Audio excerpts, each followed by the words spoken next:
Hello students, कैसे हो आप लोग। Today we are discussing about the introduction of production engineering. I am Narendra Sharma. आज के सेशन में आप लोगों का स्वागत करता हूं। तो इसी के साथ में हम अपनी क्लास को आगे बढ़ाते हैं और कुछ चीज़ों के बारे में यहाँ पे हम लोग देखते हैं कि क्या-क्या चीज़ें आप लोगों की यहाँ पे प्रोडक्शन इंजीनियरिंग में कवर होती हैं। तो आज ये वेरी फर्स्ट आप लोगों का लेक्चर है जिसमें कि हम लोग यहाँ पे बात करेंगे बिल्कुल बेसिक फंडामेंटल्स की। तो जैसे कि यहाँ पे आप लोग देख रहे हो कि ये प्रोडक्शन इंजीनियरिंग का आपका बिल्कुल बेसिक एक इंट्रोडक्टरी टाइप का लेक्चर है। इसमें हम लोग देखेंगे प्रोडक्शन इंजीनियरिंग का किन-किन एग्ज़ाम्स में क्या-क्या वेटेज होता है, कौन से सब्जेक्ट्स हमारे कवर होते हैं। क्योंकि आप लोग देखते हो कि कुछ सब्जेक्ट आपके किसी नाम से कहीं पे होते हैं, कहीं पे होते हैं। तो यहाँ पे इसमें प्रोडक्शन इंजीनियरिंग में मैं आप लोगों के कौन से सब्जेक्ट्स को कवर कराऊँगा। तो ये सारी चीज़ें आप लोग यहाँ पे देखोगे, जिसमें कि आप लोगों को पता चलेगा और आप लोग जज भी कर पाओगे कि ये सब्जेक्ट हमारा कितना इम्पोर्टेंस रखता है कंपटीशन के पॉइंट ऑफ व्यू से। क्या-क्या टॉपिक इसमें कितना इम्पोर्टेंस रखते हैं, ये सारी चीज़ें। इसका बेसिक डेफिनेशन, इसका स्कोप क्या है, ये सारी बातें हम लोग आज यहाँ पे देखने वाले हैं। तो आप लोग ध्यान रखिएगा, यहाँ पे मैं आप लोगों को बिल्कुल बेसिक से लेके एडवांस लेवल तक की चीज़ें कवर कराऊँगा, जिसमें कि आप लोगों को थोड़ा-सा फ़ोकस करने से ही ये जो प्रोडक्शन इंजीनियरिंग सब्जेक्ट है बहुत ही ज़्यादा आसान लगने लगेगा। स्टूडेंट्स कहते हैं कि भाई ये सब्जेक्ट तो रटने वाला है, लेकिन ऐसा बिल्कुल मत समझिएगा। मैं नरेंद्र शर्मा आप लोगों के साथ में ये प्रॉमिस करता हूँ कि ये सब्जेक्ट आप लोगों को इंजीनियरिंग में सबसे ज़्यादा आसान और सबसे ज़्यादा मार्क स्कोरिंग लगने लगेगा। आप सबसे ज़्यादा मार्क्स इसी सब्जेक्ट में स्कोर करोगे। मैं ये डेफ़िनेटली आप लोगों से कह देता हूँ, ठीक है? तो एकदम आपको बिल्कुल ज़ीरो लेवल से लेके और एडवांस गेट ईएसी के लेवल तक लेके जाऊँगा। यानी कि अगर कोई स्टूडेंट बिल्कुल टेक्नीशियन लेवल का भी सीखना चाहता है, तो वो उस टेक्नीशियन के लेवल से लेके और आगे आपका जो लेवल है, यहाँ पे वो लेवल आपका गेट और ईएसी के लेवल तक को भी टच करेगा और मैक्सिमम से मैक्सिमम मार्क्स आप लोग इस सब्जेक्ट में गेन कर सकोगे, ये मेरा प्रॉमिस है। और ये चीज़ आपको मैं ज़्यादा नहीं कह रहा हूँ, 3 से 4 लेक्चर देखिएगा। आप लोगों से मैं कुछ अभी इस इन लेक्चर्स के लिए कुछ ले थोड़ी रहा हूँ, फ्री में ये लेक्चर्स आप लोगों को प्रोवाइड किए जा रहे हैं, ठीक है? इनमें आप लोग क्वालिटी को जज करिए कि कैसी क्वालिटी में आप लोगों को इस सब्जेक्ट से रिलेटेड डिलीवर कर रहा हूँ। यहाँ पे आप लोगों को बहुत से लोग जैसे बेवकूफ़ बना रहे हैं हर जगह, उस तरीके से बेवकूफ़ बिल्कुल नहीं बनाया जाएगा। जो फैक्ट्स और ट्रुथ है, उसी से ही आपको रूबरू कराया जाएगा। ये नहीं होगा कि आप ये कर लो, मैं यहाँ पे शक्तिमान नहीं बनूँगा कि पूरी मैकेनिकल इंजीनियरिंग को अकेला ही लेके चल रहा हूँ अपने कंधों पे।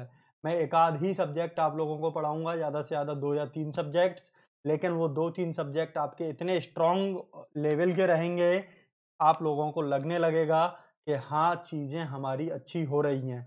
और जब दिल से ये आवाज़ आने लग जाती है कि चीज़ें अच्छी हो रही हैं, तो डेफ़िनेटली ये समझ लीजिए कि चीज़ें रियलिटी में ही अच्छी हो रही हैं। ठीक है? तो ये आवाज़ आपके दिल से आए, ऐसा मैं आप लोगों के साथ में ट्राई करूँगा। तो आगे हम लोग यहाँ पे बढ़ते हैं।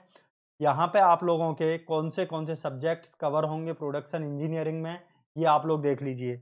यहाँ पे सबसे पहले आप लोग देख रहे हो ये मैन्युफैक्चरिंग प्रोसेस में आपका मैन्युफैक्चरिंग फर्स्ट और मैन्युफैक्चरिंग सेकंड, ये आप लोगों ने इंजीनियरिंग में पढ़ा होगा और देखा भी होगा। ठीक है?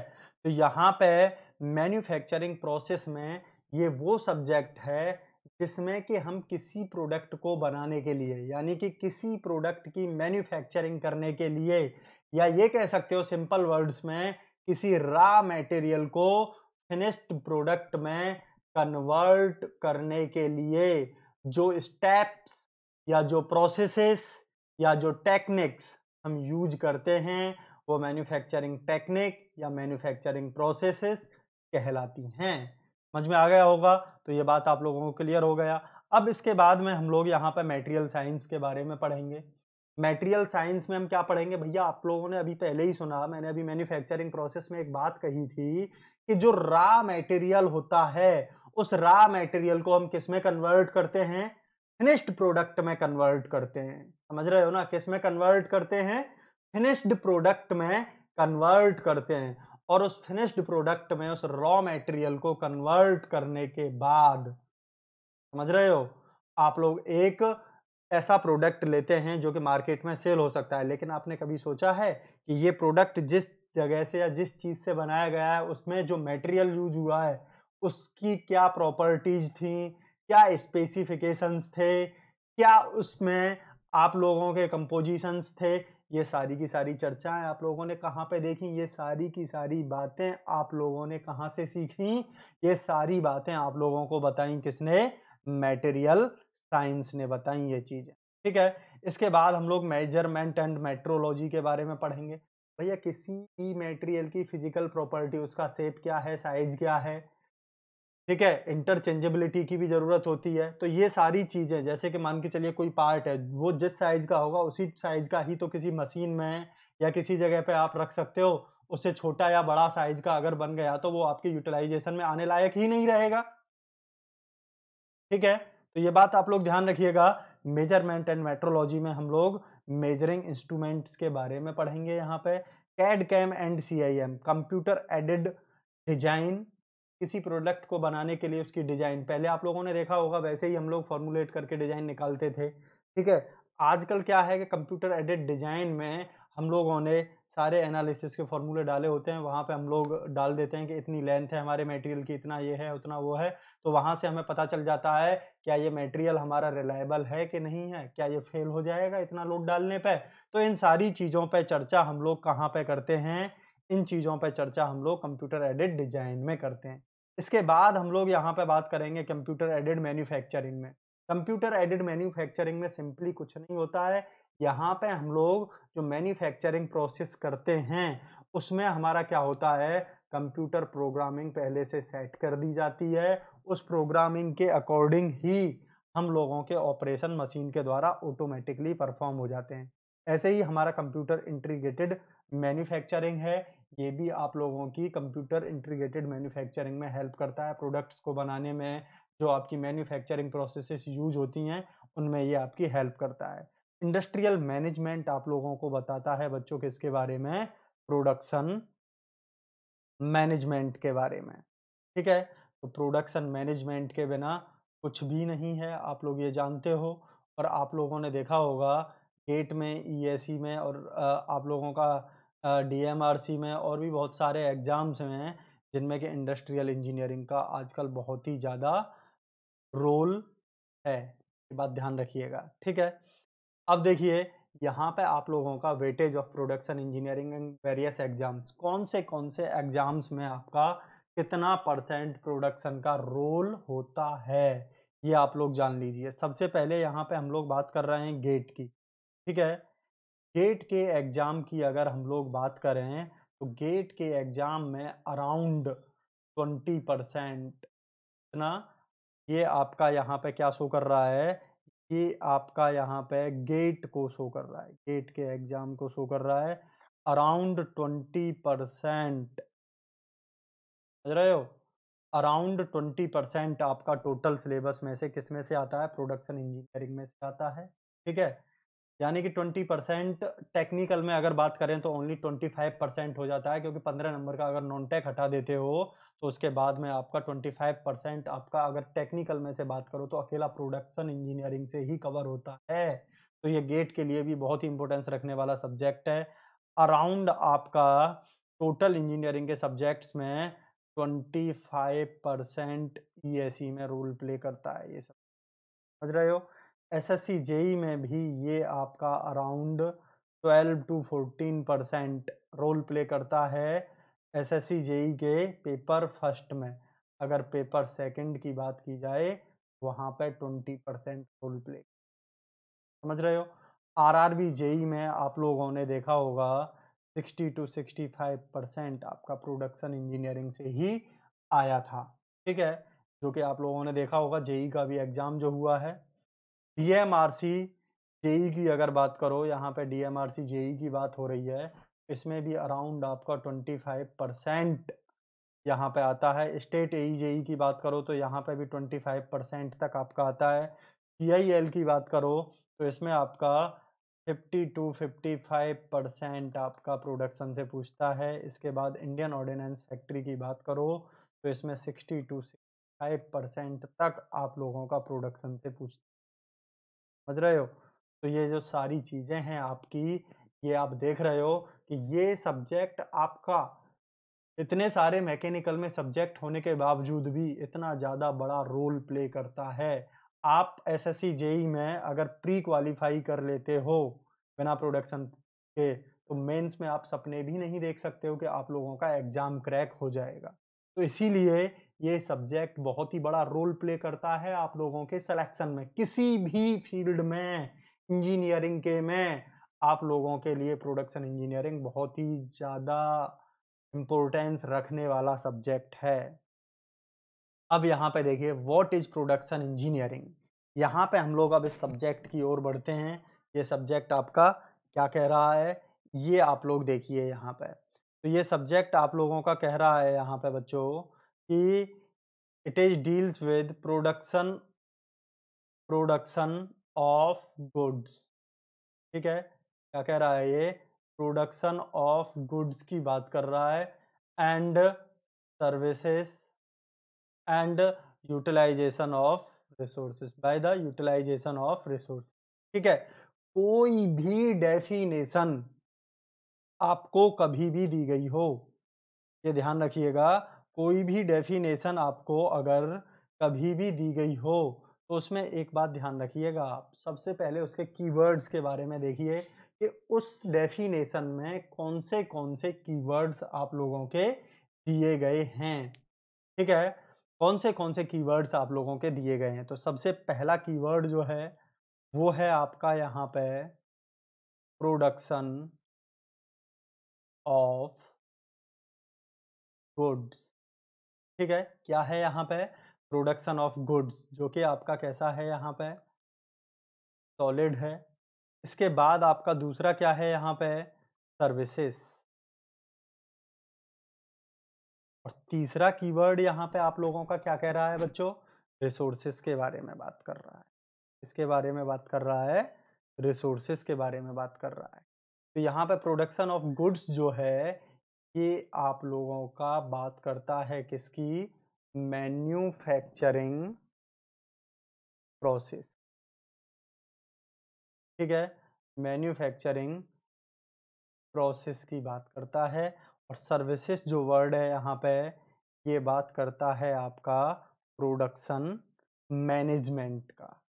क्या बात करता है ये, प्रोडक्शन मैनेजमेंट का बात करता है। और रिसोर्सेज जो वर्ड है इसमें आप लोगों का मैन, मटेरियल और मशीन्स, यानी कि मैन मतलब लेबर, विदाउट लेबर के कुछ नहीं हो सकता। मैन, मटेरियल यहाँ पे बात कर रहा है ये किसकी, रॉ मटेरियल की। ठीक है, अब देखिए यहाँ पे मशीन्स की बात हो रही है।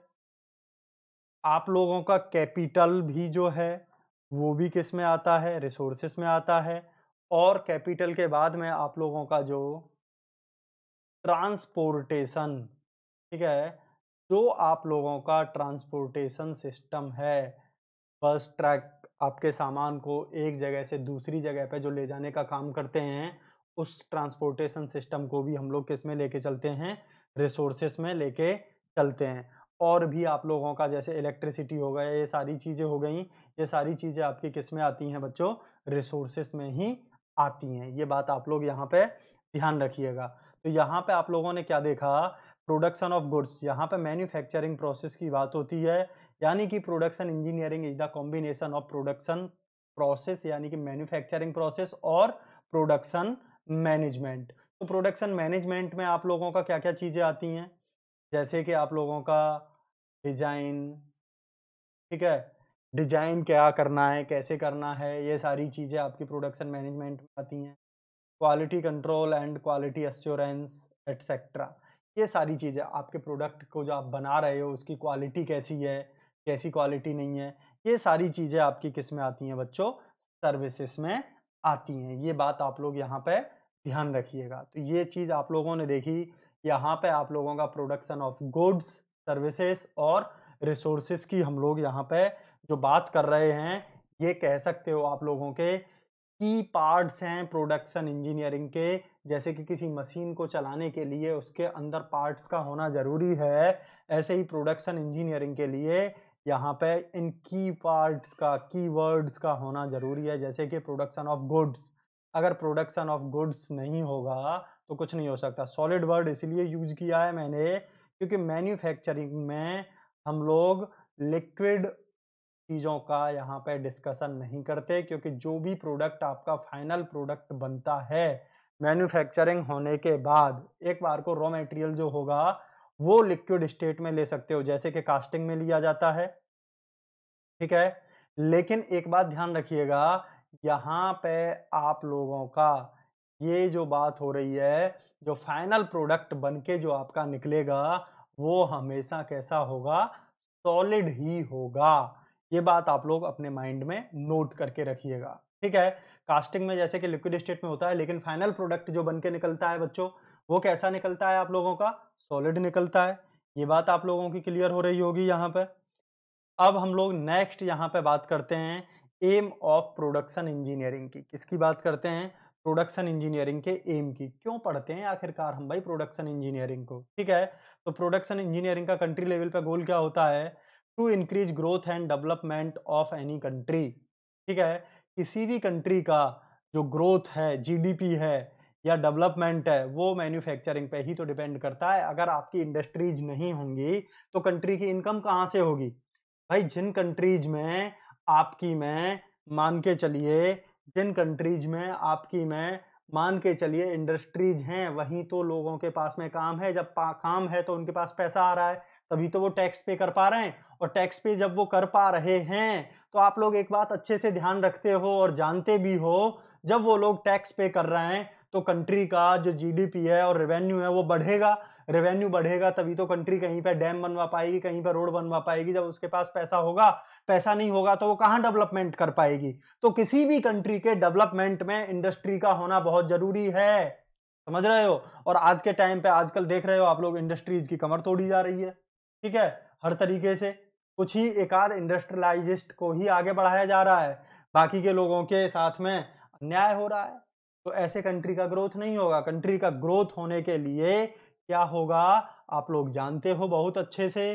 कंट्री का ग्रोथ करने के लिए इंडस्ट्री का होना जरूरी है, जिससे कि रेवेन्यू जनरेट हो। नेक्स्ट, इंडस्ट्री होती है तभी तो क्रिएशन ऑफ एम्प्लॉयमेंट होता है। एम्प्लॉयमेंट आप लोगों का कब होता है, लोगों के पास रोजगार कब होता है, जब इंडस्ट्री होती है। आपका इनकम टैक्स डिपार्टमेंट क्यों है, अगर इंडस्ट्री है, रेवेन्यू को जनरेट करने के लिए है ना, उसको मैनेज करने के लिए। रेवेन्यू को जनरेट, रेवेन्यू कौन कर रहा है, इंडस्ट्रीज ही तो कर रही हैं, ठीक है। चाहे आप कोई भी इंडस्ट्री ले लो, इवन ट्रांसपोर्टेशन इंडस्ट्री भी ले लो, वो भी आपका मैन्युफैक्चरिंग इंडस्ट्रीज पे ही डिपेंड करती है। अगर मैन्युफैक्चरिंग इंडस्ट्रीज नहीं होंगी तो लोग इधर उधर आएंगे जाएंगे नहीं भाई। पैसा नहीं आएगा तो लोग क्यों ट्रेवल करेंगे। आप अगर रूट लेवल पे जाके सोचो ना कि हम पढ़ाई लिखाई भी क्यों कर रहे हैं, हम इसीलिए कर रहे हैं कि हमारा कंट्री में डेवलपमेंट आए, चीजें आगे बढ़ें, इसीलिए। अब इसके बाद यहाँ पे ये है आपका इंडस्ट्रियल लेवल गोल। तो इंडस्ट्रियल लेवल गोल में आप लोगों का क्या होता है, किसी भी इंडस्ट्री में अगर आपका यहाँ पे प्रोडक्शन इंजीनियरिंग यूज होता है तो प्रोडक्शन मैनेजमेंट भी यूज होगा। आपकी इंडस्ट्री की ओवरऑल एफिशिएंसी भी बढ़ेगी। ओवरऑल एफिशिएंसी से मतलब क्या है यहाँ पे, जैसे कि आप लोग कोई भी रॉ मटेरियल से फाइनल प्रोडक्ट बना रहे हो तो वहां पे आपकी वेस्टेज को कम करेगा ये, ठीक है। जब आप लोग किसी भी इंडस्ट्री में कोई भी प्रोडक्ट जब आप बनाते हो तो वहां पे आपका प्रोडक्शन रेट बढ़ेगा तो एफिशिएंसी बढ़ेगी, समझ रहे हो। प्रोडक्शन रेट की एफिशिएंसी बढ़ेगी तो ओवरऑल जितनी भी टाइप की आपकी एफिशिएंसी हैं, सारी की सारी प्रोडक्शन मैनेजमेंट और प्रोडक्शन इंजीनियरिंग के थ्रू ही प्रॉपर वे में रेगुलेट हो पाती हैं to increase effectiveness of the product, ठीक है। अगर आपका प्रोडक्शन इंजीनियरिंग नहीं होगा तो इफेक्टिवनेस जो है प्रोडक्ट की वो इंक्रीज नहीं होगी। इफेक्टिवनेस ऑफ प्रोडक्ट को इंक्रीज कौन करता है, इंडस्ट्रियल इंजीनियरिंग ही इंक्रीज करता है। तो आप लोगों ने एक चीज बहुत ही बारीकी से देखी होगी कि अगर मान के चलिए आप लोगों को कोई दो कंपनी है, एक कंपनी फर्स्ट है यहाँ पे एंड एक कंपनी सेकंड है, ये दोनों आपके प्रोडक्ट बना रही हैं और मार्केट में दोनों ही लॉन्च कर रही हैं।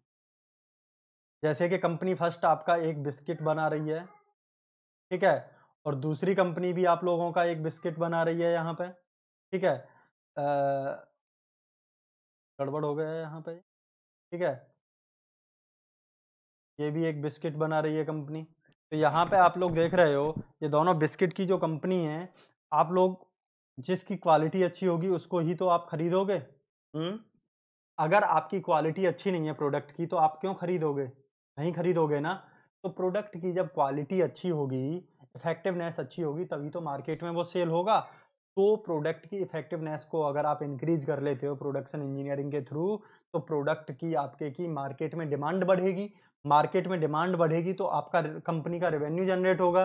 रेवेन्यू जनरेट होगा तो आपकी इंडस्ट्री जो है वो ग्रोथ करेगी। तो किसी भी इंडस्ट्री की ग्रोथ जो है उसके ओवरऑल सारे चीज़ों पे डिपेंड करती है, जैसे कि एफिशिएंसी हो गया, क्वालिटी यानी कि इफेक्टिवनेस हो गया, इफेक्टिवनेस का भी ज़रूरी है होना, to improve estimated time and cost, ठीक है?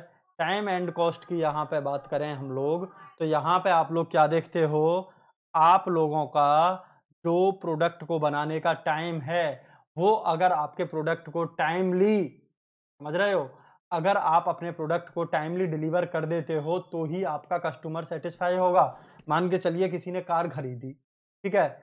और कार की डिलीवर है उसकी शादी वाले दिन की और आपने उस एस्टिमेटेड टाइम पर कार को डिलीवर नहीं किया किसी इंडस्ट्री ने, तो भैया वो बंदा तो ज़िंदगी भर कोसेगा, कहेगा कि बहुत गंदी कंपनी है, उसका माल कभी मत खरीद लेना, ठीक है? यानी कि आप लोगों ने देखा होगा कि कोई अगर इंसान मार्केट में मान के चलिए कोई भी प्रोडक्ट खरीदता है और वो उसको टाइमली अगर डिलीवर हो रहा है, तो वो उसी दुकान से खरीदता है। मान के चलिए वो गया किसी दुकान पे मार्केट में और उसने कहा आज नहीं भैया कल ले लेना ये प्रोडक्ट।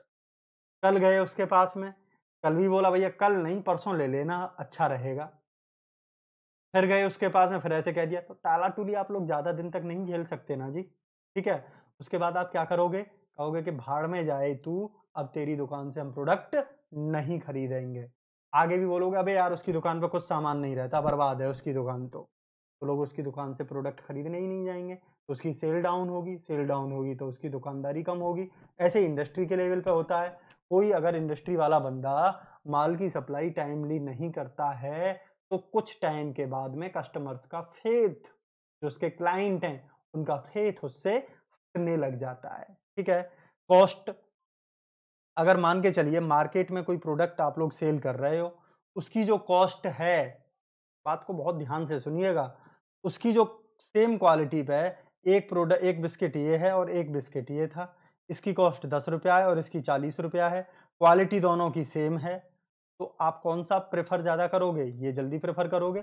जैसे कि मान के चलिए कोई अगर आपको कोर्स दे रहा है मार्केट में, मान के चलिए 40,000 या 30,000 का और यहाँ पे आपको 1 ईयर का कोर्स अच्छे-अच्छे टीचर्स के साथ में अगर दे दिया जाए मान के चलिए 10,000 में, तो आप 40,000 वाले को प्रेफ़र करोगे या 10,000 वाले को प्रेफ़र करोगे? हैं? अगर आपको 5-6 हज़ार में मिल जाए जैसे कि यहाँ पे अगर कोई एनुअली अगर सब्सक्रिप्शन लेता है अनअकैडमी प्लस का, तो उसको बहुत बेनिफिट मिलता है। तो और भी बहुत सारे टीचर्स से पढ़ने को मिल जाता है मतलब एक के साथ में एक बोनंजा ऑफर मिल जाता है। तो आप क्या सोचोगे कि भैया ये जो है अगर सेम क्वालिटी दे रहा है तो हमारे लिए तो ये ज़्यादा कन्वीनिएंट है। इसका यहाँ पे मान के चलिए रिज़ल्ट भी अच्छे आ रहे हैं, साथ में इसकी कॉस्ट भी कम है, तो ये ज़्यादा अच्छा है इसीलिए। इंक्रीज़ कस्टमर सैटिस्फैक्शन अगर आपके कस्टमर सैटिस्फाइड हैं तो आपके प्रोडक्ट की डिमांड मार्केट में बढ़ेगी और मार्केट में आपके प्रोडक्ट की डिमांड अगर बढ़ेगी तो आपका रेवेन्यू ज़्यादा जनरेट होगा। समझ रहे हो ना?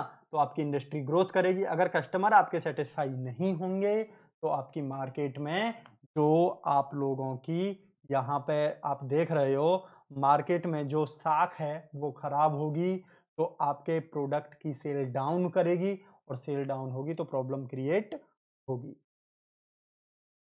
प्रोडक्शन इंजीनियरिंग जो है आप लोगों को पता चल गया ये 2 पिलर से मिलके बनी हुई है एक मैन्युफैक्चरिंग प्रोसेस और एक प्रोडक्शन प्रोसेस यानी कि आप लोग अगर देखो तो यहाँ पे आप लोगों का ये जो प्रोडक्शन इंजीनियरिंग है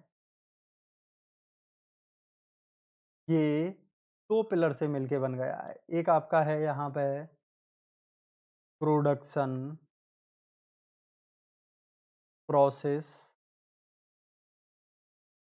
और दूसरा है आपका मैन्युफैक्चरिंग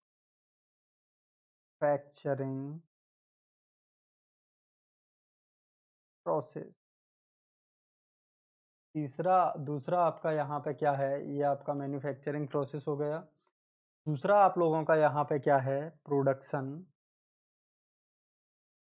मैनेजमेंट, यानी कि आप ये भी कह सकते हो in other words, production engineering is the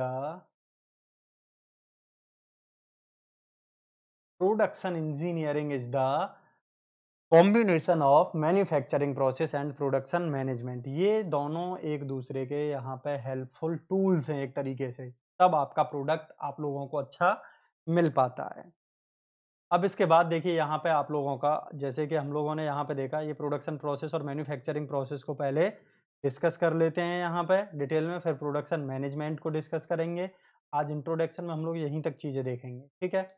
अब देखिए मैन्युफैक्चरिंग प्रोसेस जो है, ये आप लोगों का यहाँ पे क्या कर रहा है, मैन्युफैक्चरिंग प्रोसेस जो है, इसमें आप लोगों का क्या होता है, मैन्युफैक्चरिंग इंजीनियरिंग और the manufacturing process are the steps through which raw materials are transformed into a final product.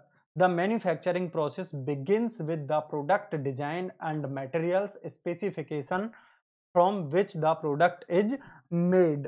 समझ गए ना, यानी कि डिजाइन और मटेरियल स्पेसिफिकेशन जो है वो आपके रिसोर्सेज से आए और मैनेजमेंट से आए, और मैन्युफैक्चरिंग प्रोसेस आपको ये चीज़ यहाँ पे दे रही है। तो आप लोग यहाँ पे देखिए कि आप लोगों ने क्या देखा कि ये आप लोगों का कोई एक यहाँ पे क्या है, रॉ मटेरियल है, ठीक है। ये आप लोग यहाँ पे क्या देख रहे हो, ये रॉ मटेरियल यहाँ पे आप लोगों का क्या हो रहा है, आपको नहीं पता है कौन सी मैन्युफैक्चरिंग प्रोसेस इसमें हो रही है। यहाँ पे आप लोगों की ये मैन्युफैक्चरिंग प्रोसेस हो रही है। इसके बाद आप लोगों को यहाँ पे एक क्या मिल रहा है, एक फाइनल प्रोडक्ट मिल रहा है, ठीक है। ये एक आप लोगों के यहाँ पे फाइनल प्रोडक्ट ये आपको यहाँ पे मिल रहा है, ये बात आप लोग जान लीजिए, ठीक है। तो यहाँ आप लोगों ने क्या देखा कि ये आप लोगों का जो मैन्युफैक्चरिंग प्रोसेस हो रहा है, ठीक है, इस मैन्युफैक्चरिंग प्रोसेस में आप लोगों को यहाँ पे पता क्या चल रहा है कि इसमें आपका जो देखिए ये डेफिनेशन आपका रेडी हो रहा है, यहाँ पे raw material is converted into final product, ठीक है, थ्रू द स्टेप्स, और वो स्टेप्स आपके कौन से हैं, मैन्युफैक्चरिंग प्रोसेस हैं, ठीक है। तो मैन्युफैक्चरिंग प्रोसेस आपका क्या कर रहा है, रॉ मटेरियल को किस में कन्वर्ट कर रहा है, फाइनल प्रोडक्ट में कन्वर्ट कर रहा है। समझ गए कि नहीं समझे, यानी कि आप लोगों ने एक प्लास्टिक लिया, प्लास्टिक से आपने पेन बनाया, इंक लिया और एक पेन तैयार कर दिया, यानी कि यहाँ पर रॉ मटेरियल क्या हुआ आपका, प्लास्टिक और इंक। आप लोगों ने इन चीजों का यूज करके एक फाइनल प्रोडक्ट क्या बनाया, पेन बनाया। तो उस पेन को बनाने में आप लोगों ने जो प्लास्टिक को एक शेप में लेके आए, कुछ प्रोसेसेस की, ठीक है, रिफिल बनाई जिसमें आपने इंक भरा, ये सारी चीजें आप लोगों ने यहाँ पे की। तो ये ही आपकी क्या बोली जाती है, मैन्युफैक्चरिंग प्रोसेस बोली जाती है, ठीक है। तो इसको बनाने के लिए पहले आप लोग सारी चीजें देखते हो कि भाई कस्टमर के रिक्वायरमेंट के अकॉर्डिंग उसका साइज और शेप है कि नहीं है, ठीक है। उसका साइज और शेप के साथ साथ में उस पे अगर कोई लोड अप्लाई हो रहा है तो उस लोड को सस्टेन करने की कैपेबिलिटी है कि नहीं है, उसकी ड्यूरेबिलिटी कैसी है, ये सारी चीजें आप लोग पहले ही वहां पे देख लेते हो प्रोडक्शन मैनेजमेंट की हेल्प से। अब देखिए यहाँ पे मैन्युफैक्चरिंग प्रोसेस का कर्व देखिए, मैन्युफैक्चरिंग प्रोसेस में क्या होता है, ये चीज़ आप लोग यहाँ पे बहुत ही अच्छे तरीके से जान लो। मैन्युफैक्चरिंग प्रोसेस में हम लोग किसी भी प्रोडक्ट को अपनी डिजायरेबल शेप एंड साइज में लेके आते हैं, ये स्ट्रेस है और ये आपका स्ट्रेन है। इस डिजायरेबल शेप एंड साइज में लेके आते हैं तो हम लोगों को परमानेंट डिफॉर्मेशन चाहिए उस चीज़ का, तभी वो शेप और साइज में रहेगी, ठीक है। तो यहाँ पे आप लोग क्या देख रहे हो, ये चीज़ जो है आप लोगों ने यहाँ पे देखी और यहाँ पे ये चीज़ देखने के बाद आप लोगों ने क्या देखा, ये प्रोपोर्शनल लिमिट है यहाँ पे, ये इलास्टिक पॉइंट है, ये अपर यील्ड पॉइंट है, ये लोअर यील्ड पॉइंट है, ये अल्टीमेट टेंसाइल पॉइंट है और ये आप लोगों का फ्रैक्चर पॉइंट है। ठीक है? जब आप लोग यहाँ पे बात करते हो इलास्टिक पॉइंट तक की, तो इलास्टिक पॉइंट तक की बात होती है हमारी किस में? स्ट्रेंथ ऑफ मटेरियल में। और जब हम लोग बात करते हैं यहाँ पे मैन्युफैक्चरिंग की, तो मैन्युफैक्चरिंग में क्या चाहिए? परमानेंट डिफॉर्मेशन चाहिए। तो उस परमानेंट डिफॉर्मेशन की बात कहाँ पे होती है आपकी? चाहे शियरिंग हो या कुछ भी हो, चाहे कटिंग हो या फॉर्मिंग हो या वेल्डिंग हो, हर किसी में आप लोगों का ये चीज़ यहाँ पे देखने को मिलेगा। तो यहाँ पे ये आप लोगों का क्या है? मैन्युफैक्चरिंग प्रोसेस है। क्या है ये? मैन्युफैक्चरिंग प्रोसेस है। समझ में आ गया? ये मैन्युफैक्चरिंग प्रोसेस है आपका। अब देखिए यहाँ पे हम लोग बात कर रहे हैं प्रोडक्शन मैनेजमेंट की। अभी देखिए मैन्युफैक्चरिंग प्रोसेस का क्लासिफिकेशन और ये सारी चीज़ें बहुत बेहतरीन तरीके से आगे आप लोगों को कराई जाएँगी। तो अभी आप लोग इतना ही देखिए, इसके बाद आगे हम लोग बढ़ेंगे तो वहाँ पे बहुत सारी चीज़ों को हम लोग देखेंगे। तो प्रोडक्शन मैनेजमेंट जो होता है, ये क्या करता है? Production management means planning, organising, directing and controlling of production activities. जब हमारा मैन्युफैक्चरिंग हो रहा होता है तो उस टाइम की एक्टिविटीज को भी यहाँ पे क्या करता है? ये कंट्रोल करने का काम करता है। जैसे कि आप लोग मान के चलिए कोई आपका प्रोडक्ट बन रहा है, ठीक है? उस प्रोडक्ट को बनाने में कितना टाइम लग रहा है, उसकी फिनिश कैसी आ रही है, ये सारी चीजें जो हैं ये कंट्रोल की जाती हैं। मशीन का टूल तो नहीं खराब हुआ है, टूल खराब हो गया तो वो आपका रफ सरफेस देगा, या आप लोगों का कोई डैमेज तो नहीं आ रहा है, क्रैक्स तो नहीं आ रहे हैं। इन सारी चीज़ों को आप लोग कंट्रोल करते रहते हो कंट्रोलिंग एक्टिविटीज़ के through. Planning, organising, production planning भी करते हो। प्रॉपर प्लानिंग अगर नहीं होगी कि पहले कौन-सी प्रोसेस करनी है, फिर कौन-सी प्रोसेस करनी है, फिर उसके बाद कौन-सी प्रोसेस करनी है, तो आप लोगों का टाइम यहाँ पे बहुत ज़्यादा वेस्टेज में जाएगा। तो दूसरी चीज़ आप लोगों की यहाँ पे क्या है बहुत ज़्यादा जो आप लोगों के लिए यूज़फुल है, वो है बच्चों कि यहाँ पे आप लोगों को प्लानिंग भी करनी पड़ती है और ऑर्गेनाइजिंग भी करनी पड़ती है। ठीक है? Production management deals with the converting raw materials into finished goods और प्रोडक्ट। यानी कि जो आप लोगों का प्रोडक्शन मैनेजमेंट है, वो आपका रॉ मटेरियल जब से यूज होता है किसी प्रोडक्ट को बनाने में, तब से लेके कब तक यूज होती है, कब तक?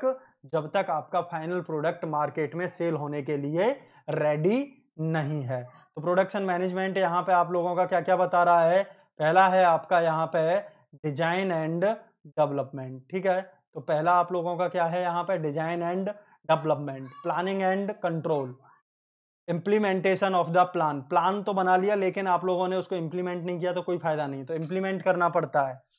Administration and coordination, get real time insight, flexible routine, monitor, ये सारी चीजें आप लोगों को यहाँ पे देखने को मिलती हैं। ठीक है? क्लियर हुआ? अब इसके बाद नेक्स्ट जो है प्रिंसिपल ऑफ प्रोडक्शन मैनेजमेंट। तो आप लोग देख रहे हो यहाँ पे quality control, suppliers, speed testing. ये स्पीड किसकी है? मशीन की। एफिशिएंसी इन चीजों पे डिपेंड करती है। अगर आपकी मशीन्स वगैरह अगर स्पीडली काम नहीं कर रही हैं तो आप स्पीडली प्रोडक्ट भी नहीं बना सकते हो। तो प्रोडक्ट को मैन्युफैक्चर करने की speed, testing, partners, packaging, tooling, assembly, operation, safety, trust, inspections, loading, process, यहाँ पे चाइना डिले, फ्रस्ट्रेशंस, ठीक है? टेक्निकल स्ट्रेटेजी, कस्टमर चैलेंजिंग, ये high cost of materials, delivery, revisions, pricing, mass audit, security, logistics, customer challenges, ये सारी चीज़ें आप लोगों की यहाँ पे प्रिंसिपल्स में इसके में आती हैं। अब इसके बाद में प्रिंसिपल्स ऑफ प्रोडक्शन मैनेजमेंट की बात करते हैं तो इसमें आप लोगों का क्या-क्या आता है? Man, money, machines, materials, methods, marketing, ये सारे प्रिंसिपल्स फॉलो होते हैं। लेबर आपका यहाँ पे, मनी भी आपका, मशीन्स का यूज़, मटेरियल्स का use, methods, plannings, marketing. Marketing नहीं होगा तो आपका प्रोडक्ट सेल नहीं हो पाएगा। तो ये सारी चीज़ें आप लोगों को यहाँ पे देखने को मिलती हैं। अब इसके बाद में ऑब्जेक्टिव ऑफ प्रोडक्शन मैनेजमेंट क्या है? क्या ऑब्जेक्टिव है इसका?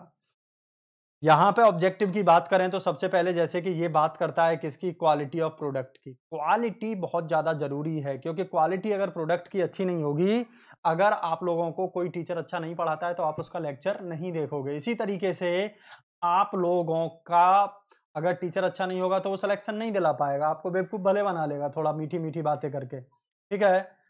आपके नए-नए नाम रख के गुड्डू, बबली, चिंटू, पिंटू, डॉली और ये सब रख-रख के नई-नई बातें कर के ये चीज़ें ज़रूर कर लेगा, चने-छोले ज़रूर बिचवा लेगा आपसे। आया समझ में नहीं आया, लेकिन सिलेक्शन आप लोगों का नहीं करा सकता। सिलेक्शन कराने के लिए कंटेंट में क्वालिटी होनी चाहिए और स्टूडेंट्स की क्वेरीज़ को डील करने की टेक्निक्स होनी चाहिए और आप लोगों के सामने रियलिटी लाने का जज़्बा होना चाहिए कि मार्केट में यानी कि एग्ज़ाम्स का क्या ट्रेंड चल रहा है, तभी पॉसिबिलिटी हैं। ऑब्जेक्टिव ऑफ प्रोडक्शन मैनेजमेंट में राइट क्वांटिटी, क्वांटिटी जो है आपकी मान के चलिए आपको यहाँ पे क्वांटिटी आपको कम रह गई। आपने जैसे मान के चलिए आपके पास में ऑर्डर आया 100 प्रोडक्ट डिलीवर करने का और आपने कितने किए 50 ही किए, तो वहाँ पे भी प्रॉब्लम्स आप लोगों की आएँगी। इसके बाद में राइट मैन्युफैक्चरिंग कॉस्ट की बात करेंगे, ठीक है? यहाँ पे मैन्युफैक्चरिंग कॉस्ट की बात की जाएगी और राइट टाइम की भी बात की जाएगी। राइट टाइम पे भी डिलीवरी होनी चाहिए प्रोडक्ट की। ये नहीं है कि प्रोडक्ट की डिलीवरी अब आपकी कर रहे हो आप 2 महीने बाद, तो कोई फ़ायदा नहीं बनता है उस चीज़ का। इरिटेट हो जाएगा, कस्टमर सैटिस्फैक्शन वहाँ पे लैग करेगा। राइट मैन्युफैक्चरिंग कॉस्ट, कॉस्ट अगर मैन्युफैक्चरिंग की प्रॉपर आएगी तभी आप प्रॉफ़िट कर पाओगे, अदरवाइज़ आपको लॉस जाएगा। तो इन सब चीज़ों को डील करता है। टू प्रोडक्ट प्रोडक्ट क्वालिटी जो है, उसको यहाँ पे अच्छे लेवल की प्रोड्यूस करता है, यानी कि to produce quality goods, increase productivity, to reduce waste, customer satisfaction, profitability, optimum utilisation of resources, deliver the product in time to the right place. Time को आपके को यहाँ पे बहुत ज़्यादा फोकस किया गया है। प्रोडक्ट को बनाने का टाइम भी और प्रोडक्ट की डिलीवरी का टाइम भी, ये सारी चीज़ें आपकी मैटर करती हैं। कॉस्ट भी बहुत ज़्यादा मैटर करती है और क्वालिटी, ये भी आपकी बहुत ज़्यादा मैटर करती है, ठीक है? तो ये सारी चीज़ें आप लोगों ने यहाँ पे देखी। इसके बाद में आप लोगों को यहाँ पे हमने बताया कि प्रोडक्शन इंजीनियरिंग में आप लोगों की क्या-क्या चीज़ें यहाँ पे डील हुई हैं, ये सारी बातें आप लोगों ने देखी और हम लोग नेक्स्ट लेक्चर में बहुत ही इम्पोर्टेंट चीज़ें पढ़ने वाले हैं। तो तब तक के लिए thank you, enjoy your day और जुड़िए प्रोडक्शन इंजीनियरिंग और मैन्युफैक्चरिंग इंजीनियरिंग में। आप लोगों को अब कोई दिक्कत नहीं होने वाली, ये आप लोग जान लीजिए। मैं बहुत दिन तक ये मान के चलिए कोरोना के टाइम में नहीं पढ़ाया, अब मैं स्टार्ट कर रहा हूँ और कंटिन्यूटी के साथ में आप लोगों को क्वालिटी एजुकेशन प्रोवाइड कराऊँगा, ये मेरा प्रॉमिस है। क्योंकि ये चीज़ तो आप फ्री में ही जज कर लोगे, इसके लिए आपको पैसे नहीं देने पड़ेंगे कि मेरी क्वालिटी कैसी है। ठीक है? तो चलिए, थैंक यू क्लास।